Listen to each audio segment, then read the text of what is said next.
8 से लेकर 13 तक कांग्रेस की शासनकाल की सरकार रही, एक पैसा भी वीर हनुमान जी के मंदिर में लगाया हो विकास के लिए, मुझे बता दें। आपको जानकारी तभी हो सकती है जब आप उस काम के प्रति गंभीर हो। और 200 विधायक अपने अपने विधानसभा की समस्याएं बोलते हैं, तो क्या उनकी सारी समस्याओं का समाधान होता है? ये संभव भी नहीं है कि सरकार सारी जो बोले उसकी समस्या का समाधान कर दे। तो बाईपास के लिए बहुत प्रयास किए, लेकिन कांग्रेस के सरकार के नेताओं और अधिकारियों के जू तक नहीं रहेंगी। अभी भी इस सरकार के अंदर भी मैं धन्यवाद दूंगा भजन लाल जी को कि 17 करोड़ रुपए 2 फेज के अंदर वीर हनुमान जी के विकास के लिए जारी किए। देखिए, ये लोकतंत्र है और हमारे संविधान की एक खूबसूरती है कि इस संविधान और कानून के दायरे में, नियमों के दायरे में निकल जाए तो हाथ ही निकल जाए, और अगर नहीं निकले तो एक चींटी नहीं निकल सकती। उसकी वजह से 72 करोड़ रुपए की अब भजन लाल जी की सरकार ने इसको जारी किए और अब इसका काम शुरू हुआ है कि चौमू तक मेट्रो पहुंचाने का काम हम करेंगे। एकदम समय 1.5 साल है, 1.5 साल के अंदर अंदर इसका लोकार्पण करेंगे। खमागणी राम राम सा, मैं दिलीप और जलको जयपुर पर एक बार फिर आप सभी का बहुत बहुत स्वागत है। चौमू के मायने हाड़ोता सुले टाकरडाली जो बाईपास से बीनेलेर जो है अब राजनीतिक जो है बात तेजी से गरमाती हुई लगातार देखने मिल रही है। मौजूदा विधायक की बात करा या पूर्व विधायक की बात करा तो दोनों जो है ई काम ने ई हाईवे का काम न लेर जो है श्रेय लेता हुआ दिखाई दे रहा है। बीनेलेर आज अपने साथ मौजूद है बीजेपी मुख्य प्रवक्ता पूर्व विधायक रामलाल जी शर्मा। सर, सबसे पहले तो बहुत बहुत बधाई हो आपको। धन्यवाद। और आज आप आसू जानेला कि आखिर ये हाईवे को कौन सी सन के अंदर आप पास हुई और 18 दिन तक ये हाईवे ने क्यों रोके गए, आखिर को सच कहीं चाहिए, सारी बातें ले आज आप पूर्व विधायक जी के साथ में जुड़े। जब सर, सबसे पहले तो दर्शक के तमाम चौमू की जनता जानवो चाहो कि हाईवे ने कौन सी सन में पास करी गई है। इस चौमू से दूदू मेगा हाईवे का जो स्वीकृति थी वो स्वीकृति 2011-12 के अंदर इसकी जारी की गई। 13 के अंदर जब भारतीय जनता पार्टी की सरकार बनी उस समय इसका काम शुरू हो गया था, लेकिन काम शुरू होने के बाद में 1.5-2 साल तक काम चला और चलने के बाद में जिस कंपनी को इसका ठेका दिया गया था उस कंपनी ने काम करना बंद कर दिया। उसको कई बार नोटिस दिए गए, नोटिस देने के बावजूद उसकी जो अमानत राशि है उसको जब्त करने की कार्रवाई जब शुरू हुई उसके बाद में दोबारा उसने एक शपथ पत्र दिया कि इसके रोड का काम मैं फिर से मैं शुरू करूँगा। तो फिर उसके बाद में इस रोड का काम टाकड़ा से लेकर और दूदू तक तो इसने कंप्लीट किया, लेकिन टाकड़ा से लेकर और हाड़ोता तक का काम अधूरा छूट गया। और अधूरा छूटने का बेसिक जो कारण था वो कारण ये था कि पहले मीटर गेज की ड्राइंग अप्रूवल हुई थी रेलवे के द्वारा, फिर मीटर गेज को चेंज करके और ब्रॉड गेज इसको किया गया।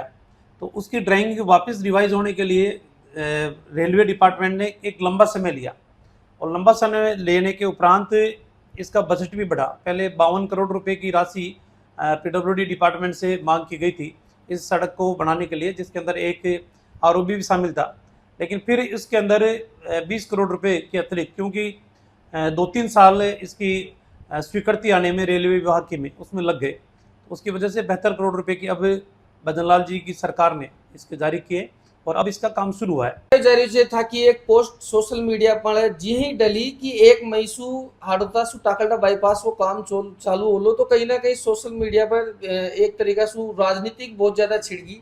तो अब जी अभी को काम की स्थिति पर है वर्तमान की अगर मैं बात करा तो देखिए, वास्तविकता ये है कि यदि आप कल मैं आपके देख रहा था कि आपने कवरेज किया था दादू दयाल नैराना के अंदर जो धरना चल रहा है, तो आपको पता है कि आप अपनी आंखों से गए, आपने कवरेज कैसे किया, किन की बाइट ली, आपको सबको पता है। जो काम करता है उसको सब पता रहता है कि काम की स्वीकृति कब मिली है, स्वीकृति के बाद में काम कब से शुरू होने वाला है। आप अधिकारियों से लगातार आप संपर्क में हो, अधिकारी आपको बताते हैं सारे। तो आपको जानकारी तभी हो सकती है जब आप उस काम के प्रति गंभीर हो और उस काम के प्रति आप प्रयास कर रहे हो। तो बोलने से आधार पर कोई काम हो ये तो संभव नहीं है। तो ये थे इन मान रहे छो कि वर्तमान मौजूदा एमएलए है वे ई काम को काफी ज्यादा श्रेय लेता हुआ दिख रहे छे और थे इन ये चीज ने ये मान रहे छो कि मेरा कार्यकाल में आ चीज हुई एड़ी छे।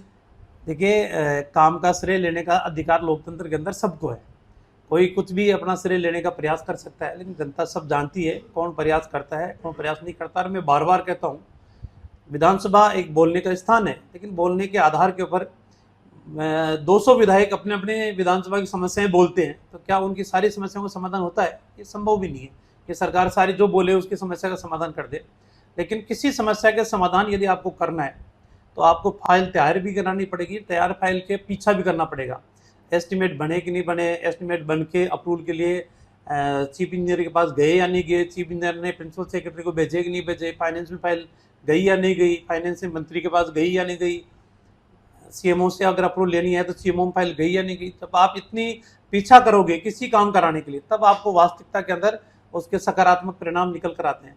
और बिना कोई बात किए हुए सिर्फ हमारे नेता विधानसभा में बोल लिए उसके आधार पे काम हो गए, संभव नहीं। चीज को प्रूफ है कुछ या कुछ यहाँ डॉक्यूमेंट्स जो थे ये चीज को प्रमाणित लोगों ने दे सको कि हाँ मेरा कार्यकाल में वो आ चीज पास हुई जी हाईवे और इको श्रेय था नहीं मिलना चाहिए।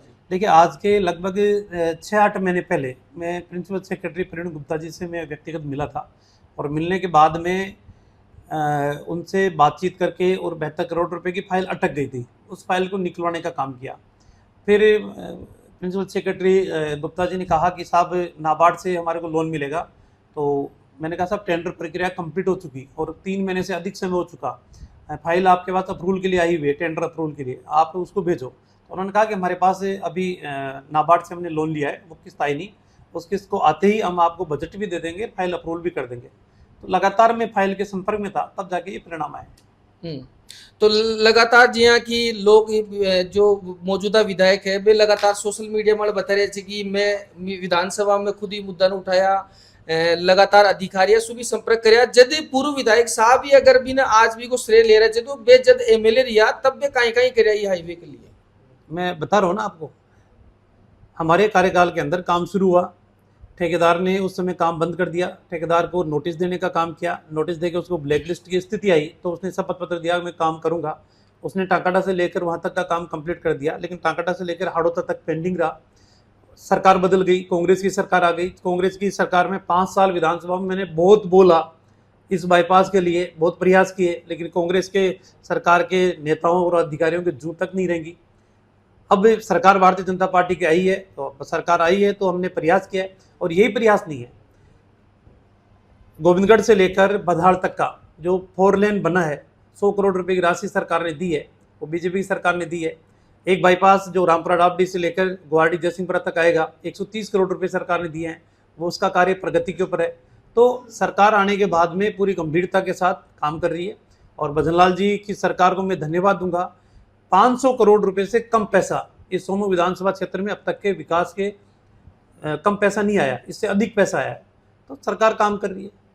बिल्कुल। तो रामलाल जी जी काफी साल सुआ पेंडिंग पड़ी है तो लोगों ने तो नुकसान हो रहे है, इको जिम्मेदार आखिर फिर कौन रहे लोग? देखिए, बात बिल्कुल सही है, कई लोगों को तकलीफ भी हुई है, दुर्घटनाएं भी हुई है, कई लोग इस सड़क के गड्ढों के अंदर गिरे भी हैं, तकलीफ सभी को है, लेकिन जनप्रतिनिधि का ईमानदारी से प्रयास करते रहना और सरकार को संवेदनता के साथ उसका समाधान करना, ये दोनों चीज़ नितांत आवश्यक है। और हमने प्रयास किया, सरकार ने संवेदनशीलता दिखाई और प्रगति के ऊपर। बिल्कुल। जब हाड़ौता बाईपास की जब बात आई तो कहीं ना कहीं जो जनता है वे कमेंट्स भी कर रही है सोशल मीडिया पर कि चोमूसू जो रेणवाल की रोड है इन्हें भी 4 लेन की होगा कि काफी ज्यादा मांग है, तो बिन ले रहा आप कहीं कुछ प्रयास करिए के लिए। अब मैं आपको ये कहूँ कि साहब चोमू से लेकर दूदू तक की 4 लेन है, तो पहले तो जिन्होंने धरना दिया तो धरना देने से सड़क स्वीकृत हो गई क्या? और दूसरा पक्ष है वो कहेगा कि हमने विधानसभा में बोला, तो आपके विधानसभा में बोलने से सड़क स्वीकृत हो गई क्या? दोनों चीज नहीं है ना। और अगर मैं ये कहूँ कि ठीक है मैं इंतजार कर रहा हूँ, पहले आप प्रयास कर लो, फिर मैं सड़क स्वीकृत कराऊंगा, फिर कहोगा कि एक पक्ष के नेता कहेंगे हमारे नेता ने धरना दिया था इसलिए सड़क स्वीकृत हुई, दूसरा कहेगा हम विधानसभा में बोले इसलिए सड़क स्वीकृत हुई। मैं भी थोड़ा इंतजार कर रहा हूँ। तो आप ये मान रहे हो कि सारो काम था कोई है था का श्रेय था नहीं जाए? कोई श्रेय नहीं है, कोई श्रेय का नहीं है। श्रेय उनको मिलना चाहिए जो सरकार काम करती है। वास्तविकता के अंदर हम सिर्फ प्रयास कर सकते हैं, लेकिन उसको पूर्णता करने का काम सरकार करती है, और जब सरकार की मंशा रहती है तभी काम पूरे होते हैं, बिना सरकार की मंशा के कोई काम नहीं होता। इसलिए श्रेय तो सिर्फ और सिर्फ सरकार को जाना चाहिए, मुख्यमंत्री जी को जाना चाहिए, बीजेपी की सरकार को जाना चाहिए, जो अपने खजाने से पैसा निकाल कर देते हैं, तो श्रेय तो उनका है, हमारा तो प्रयास है।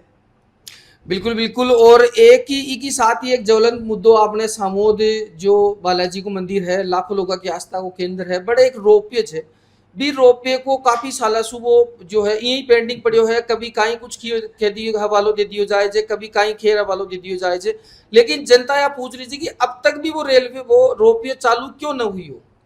देखिए, ये लोकतंत्र है और हमारे संविधान की एक खूबसूरती है कि इस संविधान और कानून के दायरे में, नियमों के दायरे में निकल जाए तो हाथी निकल जाए, और अगर नहीं निकले तो एक चींटी नहीं निकल सकती।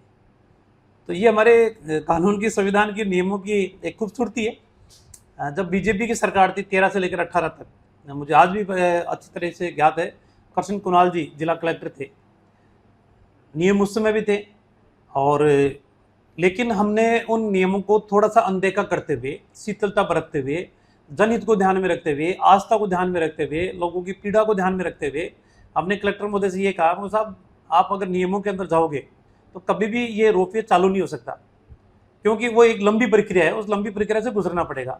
आपको थोड़े नियमों के अंदर अनदेखी करते हुए, शीतलता देते हुए, कैसे भी इसकी एनओसी एक बार आपको जारी करनी है रोपवे की, ताकि लोगों की आस्था का क्या काम है, ये काम चल सके। बीजेपी की सरकार के समय कृष्ण कुणाल जी कलेक्टर की अध्यक्षता में जो कमेटी थी, उसने उसकी शीतलता जारी करते हुए उस रोपवे को चलाने का काम किया। सरकार बदल गई, 2018 के अंदर कांग्रेस की सरकार आ गई। महामहिम जगरूप सिंह जी यादव साहब जिला कलेक्टर थे।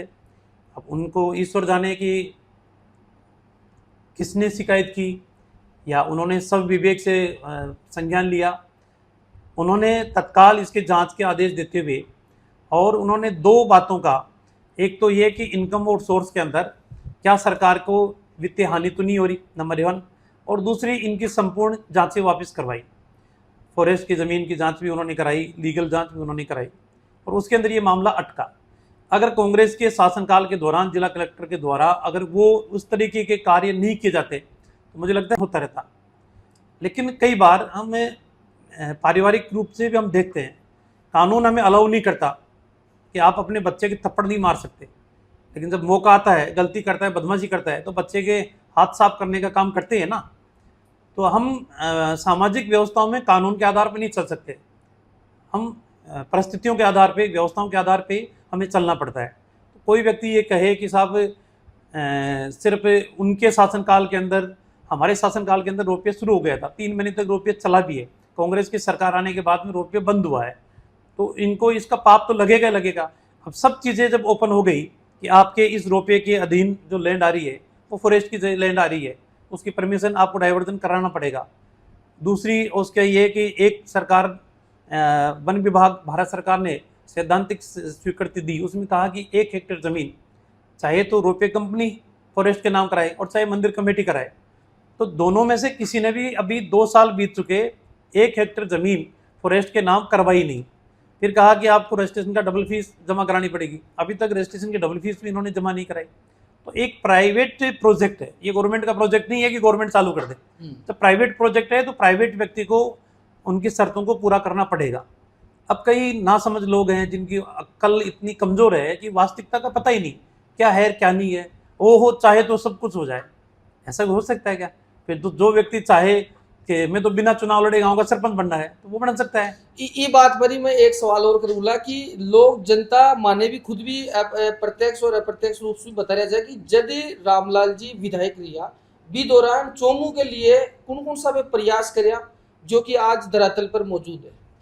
देखिए, चोमू नगरपालिका क्षेत्र के अंदर पीने के पानी की भयंकर समस्या थी, गंभीर समस्या थी।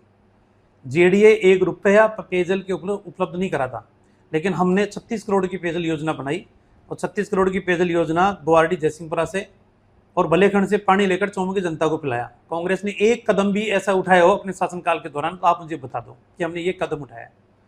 दूसरा, वीर हनुमान जी के लिए जो सड़क 2003 से लेकर 8 का कार्यकाल देखें तो सिर्फ सड़क 4.25 मीटर की चौड़ाई की थी, हमने उस सड़क की चौड़ाई बढ़ा के 5.5 मीटर की, चोमू से लेकर वीर हनुमान जी तक। और वीर हनुमान जी का इंटरनल डेवलपमेंट का काम भी हमने शुरू किया।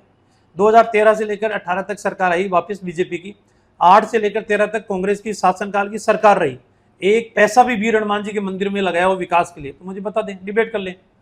13 में बीजेपी की सरकार वापस आई तो हमने जेडी की धर्मशाला बनाने का काम किया, पार्किंग बनाने का काम किया, पेयजल उपलब्ध कराने का काम किया, लाइटिंग लगाने का काम किया, प्रोटेक्शन दीवार बनाने का काम किया, इंटरलॉकिंग टाइलें लगाने का काम किया, वहाँ पर सुलभ शौचालय बनाने का काम हमने किया। ऊपर एक सामुदायिक भवन ऊपर बनाने का काम किया। तो हमने तो काम बहुत किए हैं, गिनाने के लिए एक नहीं अनेकों काम है। कांग्रेस शासन काल में 1 रुपया वीर हनुमान जी के लगाओ तो आप मुझे बता दें, डिबेट कर ले मेरी टेबल के ऊपर बैठ के। और अब कांग्रेस के प्रयास से लगाओ तो अब बता दें कि साहब कांग्रेस के प्रयास से अब लग गए। अभी भी इस सरकार के अंदर भी मैं धन्यवाद दूंगा भजन लाल जी को कि 17 करोड़ रुपए 2 फेज के अंदर वीर हनुमान जी के विकास के लिए जारी किए हैं। वहाँ धर्मशालाएं भी और बनेगी, रसोइयाँ भी और बनेगी, वहाँ पार्किंग भी होगी, वहाँ प्रोटेक्शन दीवार भी और बनेगी, वहाँ पार्क भी डेवलप होगा, सुलभ शौचालय भी वहाँ बनेंगे। तो जो डेवलपमेंट हो रहा है वो बीजेपी के शासनकाल के अंदर हो रहा है। अब आप ये कहो कि साहब बोलने से काम होता है, बोलने से काम नहीं होता है।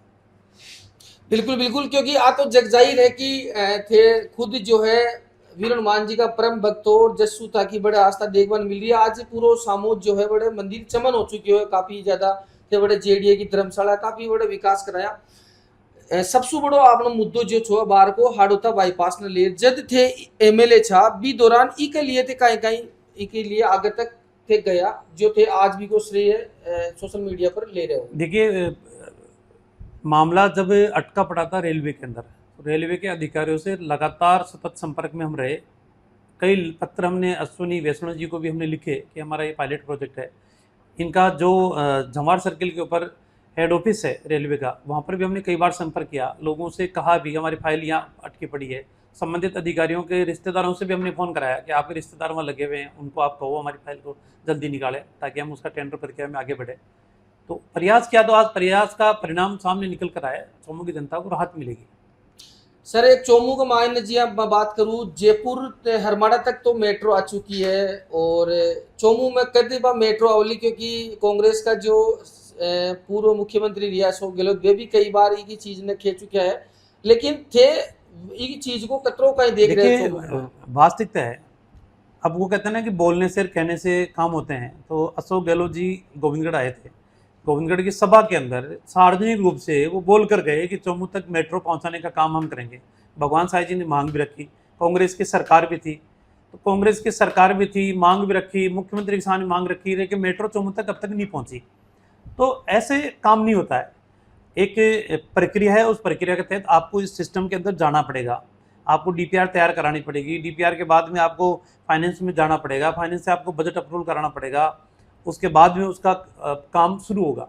अब मेट्रो राजस्थान की सरकार ने टोडी मोड़ तक प्रस्तावित की है और टोडी मोड़ तक की डीपीआर तैयार हुई है और आने वाले समय में टोडी मोड़ तक फर्स्ट फेज के अंदर ये मेट्रो आएगी, सेकंड फेज में हो सकता है चोमू तक आगे बढ़े। सर चोमू को मायने देखा जाए यातायात को काफी ज्यादा बाहर पड़ चुकी है, चारों तरफ जो है आए दिन जाम की तरह से चोमू में चारों तरफ जो है हाईवे की डिमांड है। अब था को कहीं प्रयास ले लो क्योंकि राजस्थान में केंद्र में था की सरकार है तो बड़ा बूढ़ा खेपो करे कि जी की लाठी बी की भैंस। तो देखिए चोमू की जो मेन आबादी है उस आबादी के अंदर ट्रैफिक की बहुत अधिक दबाव था। चोमू का बाईपास निकला, बाईपास निकलने से कुछ राहत मिली, लेकिन अब वापस अब चोमू जो शहर है, जो पुराना एनएच है, उसके अंदर दबाव काफ़ी बढ़ गया। लेकिन ये दोनों प्रोजेक्ट कंप्लीट होंगे, हाड़ौता से लेकर टांकड़ा वाला और गुवाहाटी जयसिंहपुरा से लेकर रामपुरा डाबड़ी। तो दोनों प्रोजेक्ट कंप्लीट होने के बाद में ट्रैफिक का डाइवर्जन होगा, तो मेन आबादी के अंदर कोई समस्या नहीं आएगी।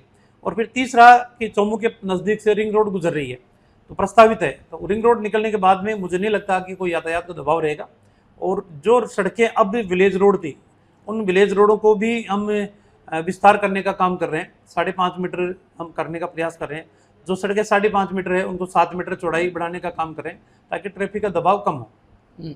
लेकिन अभी तक भी जो है सीधो सीधो जवाब जनता ने मिलियो को नहीं है कि आखिर ये हाईवे को काम चालू होगा की बात को जो श्रेय है वो पुण्य जानो चाहिए इन लेर आपको कई श्रेय और सिर्फ एक ही व्यक्ति को और एक ही सरकार को जाना चाहिए। वो व्यक्ति है राजस्थान के यशस्वी मुख्यमंत्री भजन लाल जी और वो सरकार है भारतीय जनता पार्टी की सरकार, जिन्होंने अपने खजाने से 72 करोड़ रुपए की राशि निकाल के दी। श्रेय और सिर्फ उन्हीं को। तो लगातार जी कि सोशल मीडिया पर तमाम जो जनता है कई थे बता रहे जो ना समझ जाना लोग भी हो तो माखा चैनल का माध्यम से तमाम आगे चोमू की जनता ने था कहीं कुछ मैसेज है। देखिए चोमू की जनता से मेरा यही निवेदन है कि जन समस्या का समाधान हमारी सतत एक प्रक्रिया है, उनका समाधान हम कर भी रहे हैं। लेकिन आवश्यकता इस बात की है कि समझने की आवश्यकता है और समझने की आवश्यकता इसी बात को लेकर है कि गुमराह होने की आवश्यकता नहीं है, मुगालते में रहने की आवश्यकता नहीं है। जो सही है उसके आप साथ रहें और जो गलत है उसको आप नकारने का काम करें। एक लास्ट सवाल, यदि ई हाईवे को उद्घाटन कर दो लोगों की, लोगों ने उम्मीद तो छे कि था कि आईडी देखा कि यहाँ काम चालू हो, लेकिन इसको उद्घाटन कब तक काम उद्घाटन की आवश्यकता नहीं है, इसका लोकार्पण करेंगे। हम्म। तो लोकार्पण बहुत जल्दी करेंगे, क्योंकि मेरे जो ठेकेदार है उससे भी मेरी बात हुई है, वो भी कह रहे हैं साहब जल्दी से जल्दी इस काम को हम पूरा करना चाह रहे हैं। लेकिन जो आरओबी है, आरओबी में थोड़ा समय लगेगा, बाकी काम तो जल्दी हो जाएगा, लेकिन आरओबी का थोड़ा समय लगेगा। लेकिन मुझे लगता है कि 1.5 साल के अंदर अंदर, अधिकतम समय 1.5 साल है, 1.5 साल के अंदर अंदर इसका लोकार्पण करेंगे। बिल्कुल बिल्कुल। और लगातार जो है आपने साथ में मौजूद रिया रामलाल जी, और लगातार ई मामला पर था कि कहीं कुछ प्रतिक्रिया है वे थे हमारे कमेंट कर दे सको जो, और भी तमाम जो अपडेट है वे भी मैं लगातार जारी रखेला। अब आर के लिए इतना ही वीडियो ज्यादा से ज्यादा आप लोगों ने भी शेयर करनी है, कमेंट कर था कि प्रतिक्रिया थे दे सको जो। मैं दिलीप कुमार, कैमरामैन विशाल के साथ में, जयपुर राजस्थान, राम राम सा खंबागणी।